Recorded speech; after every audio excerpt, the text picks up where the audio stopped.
لو في حياتك شخص عزيز عليك بيمر بأزمة اكتئاب أو وقت مكتئب فيه، فأنت محتاج تعرف الخمس كلمات دول وأنت بتتعامل معاه.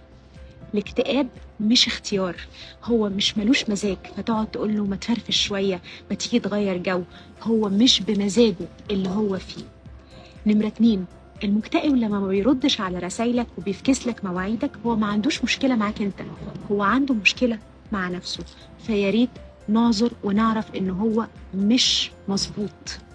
لو انت نمرة 3، لو انت مش شايف سبب الاكتئاب بتاعه، او شايف ان حياته حلوه قوي ومش ناقصه حاجه وشغله ماشي تمام وعربيته حلوه وعياله حلوه ومراته زي القمر، انت مخك مش قادر يطلع سبب هو ليه مكتئب كده. او حتى انت سالته وقلت له مالك، هو ايه اللي عامل فيك كده، وما قالكش، ما قالكش عشان هو مش عايز يقول لك، او عشان هو مش عارف، او عشان هو فعلا ما فيش سبب.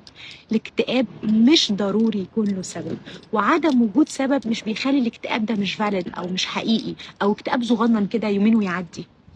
المكتئب مش مهمل. نمرة 4، المكتئب مش مهمل ولا كسول ولا يعني حد كده قليل.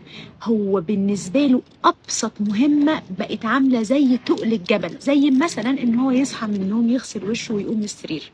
أبسط حاجة كل الناس بتعملها كل يوم هي بالنسبة له تقل الجبل. نمرة 5، المكتئب اللي انت عارفه ده هو نفس الشخص اللي انت عارفه وبتحبه وعزيز عليك، هو متغيرش. هو بيمر بوقت صعب، وقت صعب جدا، وهو محتاجك جدا، بس بطريقة معينة، طريقة علمية معينة تسنده بطريقة إيجابية. لو سمحت كن له هذا الشخص. كفاية تنتقده، كفاية تقلل منه، كفاية تقول له فوق، كفاية تقول له قرب من ربنا، علاقتك بربنا مش كويسة. كل دي حاجات بتجلده. عايزين نتعلم مع بعض ازاي نتعامل صح مع المكتئبين. دمتم بصحة وعافية وسلام.